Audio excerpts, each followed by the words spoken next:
大家早上醒来啊，常常做的第一件事情是什么呢？很多人都会说啊，拿手机。但是研究发现啊，这个动作啊，就好像给大脑喝下一杯多巴胺的毒药。今天呢，我们要聊的就是一个现代人共同形成的一种隐形的疾病，也就是手机成瘾症。这个手机成瘾症啊，它不光偷走你的时间，而且呢，还在改变你的大脑结构、你的注意力和你的情绪的调节系统。因为我们的大脑啊，在醒来的时候，它处在一个深层休息啊，到一个专注模式的一个转换阶段。如果这时候你一睁眼就滑手机，那手机的亮光和大量的资讯呢，会让大脑的多巴胺在瞬间飙升啊，这种奖励的激素啊，让你感觉到兴奋充实，也在制造一个成瘾的回路。每一次的通知、点赞、短视频啊，都会给大脑打一针小快乐。当这种快乐源来的太多太频繁，大脑就失去了自然产生快乐的一个能力。有报道说呀，这个早晨第一时间看手机的人，忧郁症的风险呢会高出41%。心理学前沿杂志啊，在2022年有个研究啊，说早晨呢受到这个手机刺激的人，他会削弱他的执行功能和工作的记忆。从中医的角度来讲啊，叫做神无所主则乱，所以早晨呢应该养神养气，而不是让心神被荧幕上的各种信息牵着走。所以起床就滑手机，就像一早打开所有感官的闸门，精气神很容易会泄出去。所以我们说这个手机成瘾不是说它是一个危言耸听，它实际上是真正的一种神经系统改变的一个现象。很多影像学研究都发现了，每天滑手机超过4个小时的人，他的大脑前额叶的灰质的密度会明显下降。这灰质是啥呢？那就是我们大脑的神经元。这些区域它负责注意力、记忆力、决策和自我的控制。灰质下降的时候，你就会发现你没有办法专心，你的记忆力变差，你的情绪很容易波动。有的人甚至会出现一种资讯焦虑，看不到东西他就紧张，或者空手焦虑，手边没有手机就会感到不安。不瞒你说，我自己也多多少少有这种体会。行为成瘾医学杂志的研究，重度手机使用的人，大脑灰质密度下降和他的注意力的缺陷呈现一种正相关。那么我们有一个29岁的一个行销主管，他说自己滑5分钟手机放松一下，结果一滑就是1-2个小时结果焦虑头痛失眠这些症状都来了。我让他试一下，叫做数位排毒，1周，就睡前不看手机，上班时间定点关通知，1周后这睡眠就改善很多，注意力也有所恢复。我们人群当中有4种人特别容易陷入这种手机成瘾的状况。第一个就是青少年青少年他的大脑多巴胺细胞没有成熟，他对奖赏特别敏感，短视频最容易让他们上瘾我最近看一个15岁的小男孩他就有这个问题他觉得自己什么都不行，但是滑手机一滑2-3个小时给他带来一些满足，或者是带来一些这个舒适感但是这种舒适感是有代价的当你没有它的时候，你就会更加的郁闷。另外就是一些自由职业的人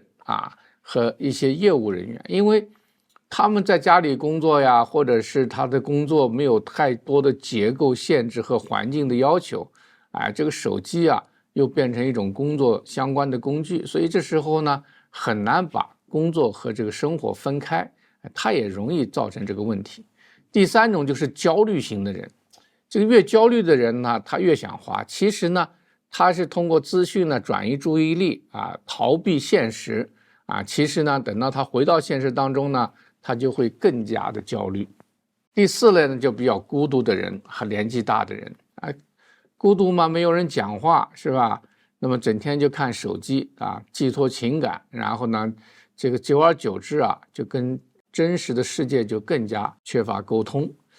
所以这些人呢，他不是意志力差，这种就是电子工具的演算法呢，抓住了我们心理上的弱点和漏洞所以呢，我们对高风险的人群尤其要主动的去对抗这样一个行为习惯。那如果说我们已经养成了习惯怎么办呢？这里呢，我们可以试一试所谓的333法则了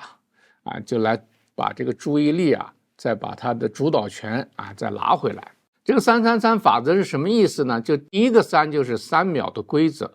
就是每次你想拿手机以前，你停上3秒，问一下自己我要做什么是不是很重要？这3秒它能够打断我们的多巴胺的冲动。第二个3呢，就是3次提醒的规则。当你连续3次被通知打断，就立刻开放勿扰模式30分钟，让大脑来重新进入一个深层的专注状态。什么意思呢？就是说你发现自己在很短的时间内被这个通知那个通知打断你的时候，你就要把这个手机关掉或者开启一个不要被打扰的模式30分钟。这样的话呢，你就能够比较做一些深层关注的事情。第三个3呢，就是分3个时间段来使用，比如说早中晚3个固定的时间段你来用手机，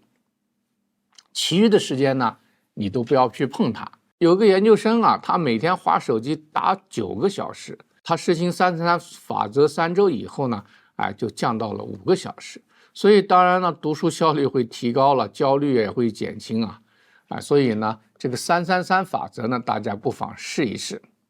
那从我们思维健康的角度来看，这个手机成瘾不只光是个行为问题，它实际上是一个全身性的一个健康的失衡。从结构上来讲，滑手机颈椎会受压，脑供血会下降。从生化水平来讲，你多巴胺的受体慢慢会变得比较迟钝对这些快乐就变得麻木。第三个呢，这些蓝光和资讯过量呢，都会干扰我们脑电波和睡眠的节律。另外，我们的心神被外物牵扰的时候就很难在我们的内心世界去找到一种健康和平衡。所以呢，戒手机它不仅仅是减少使用的时间，它也是我们身心灵的一个整合的过程。所以呢，手机本身不是什么毒药真正的毒呢，是我们失去了一种节制养成的一种习惯当你停下手，抬起头，你就会发现真实的世界实际上是更有光亮更有温度的欢迎大家在留言区呢分享你的333挑战的心得，也别忘了订阅我们的频道。我们下次节目端倪世界，守护健康，我们下次节目再见。大家好，我是杨景端医师我行医30多年，看过无数人在健康退化的边缘挣扎。其实呢，我们不是因为变老了才退化，而是因为退化了才变老。这就是我设计这门抗衰老课程的初衷。我们从人体的4个维度，就是结构、生化、能量和灵魂，